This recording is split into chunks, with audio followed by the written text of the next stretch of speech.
According to legend, the Minoan civilization was created and ruled by King Minos. Minos was one of the beloved sons of the great god Zeus. However, Zeus granted the rule of the island of Crete to another son, Asterion. After some time, Asterion passed away, and Minos took his place. To express his infinite gratitude to the gods, King Minos promised to offer a mighty bull to Poseidon, the god of the sea. However, because he was reluctant to part with the magnificent bull, Minos broke his promise. As punishment, Poseidon cursed Minos by making his wife, Pasiphae, fall into uncontrollable lust and deep love with the bull. The result of this unnatural union was a child, half human and half bull, known as the Minotaur. King Minos was furious. He could not bring himself to kill the Minotaur, but neither could he allow the creature to roam free.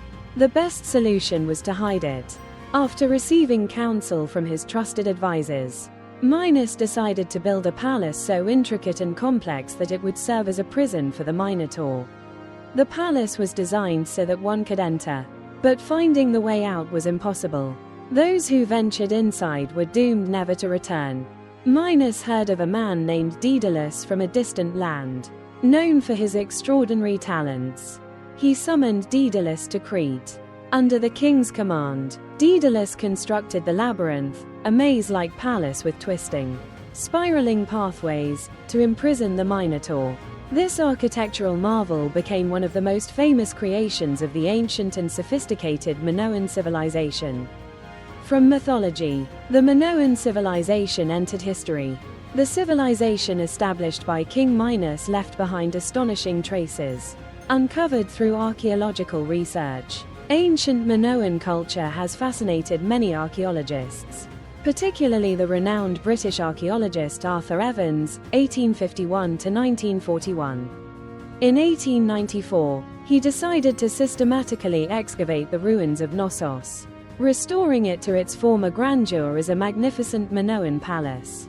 Arthur Evans documented his findings in a 4-volume work titled The Palace of Minos, a comparative account of the successive stages of the early Cretan civilization as illustrated by the discoveries at Knossos. The book was initially published between 1921 and 1935 and was reprinted in 1964. In his enthusiasm, Evans reconstructed damaged sections of the palace according to his understanding of how it originally appeared. He discovered numerous frescoes, most of which were remarkably intact. He transferred them to the museum on the island of Heraklion, replacing them with replicas. Following Evans' initial success, modern archaeology continued to make remarkable discoveries, unearthing a diverse range of artifacts that provide deeper insight into the Minoan world. The prosperity of Minoan trade was facilitated by an advanced measurement system using fractions and weights. The primary exports included olive oil and wine, which significantly contributed to the growth of Minoan pottery craftsmanship. Some of these finely crafted ceramic artifacts can still be seen at excavation sites and in museums. The Minoans also traded gemstones, seals, knives, and fine artworks. Many large storage jars, over 1.2 meters in height, have been found intact after 3.600 years. Some had a capacity of up to 85 cubic meters and were intricately carved with elegant patterns. Another distinctive feature of Minoan civilization was the remarkable equality between men and women in all aspects of life. There were even female boxers and bullfighters. Sacred places of worship were managed by priestesses. The Minoans worshipped natural forces and revered goddesses, symbolizing fertility and prosperity, much like certain deities still venerated in parts of Asia today. At Knossos, the Minoans built a labyrinth and welcomed visitors with a majestic bullhorn call, a unique symbol of their civilization. The site was a complex network of courtrooms, grand staircases, kitchens, workshops, residential areas, and baths. At the center of the Knossos complex was the throne room, which once housed a wooden throne. Now, a stone throne has replaced the original artifact. Fragments of the original fresco depicting trees and a mythical creature with a lion's body and a bird's head, a giant beast from mythology, were found in this hall.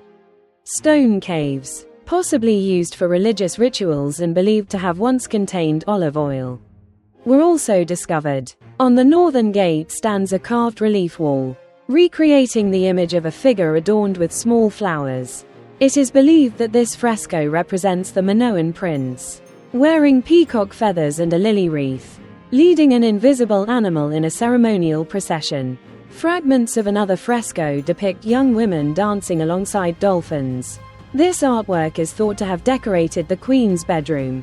Perhaps the Minoans were a seafaring civilization, organized around a maritime-based economy rather than a military one. They had little to no army, militia, fortresses, or naval fleet. There is no evidence of a centralized government as we imagine today.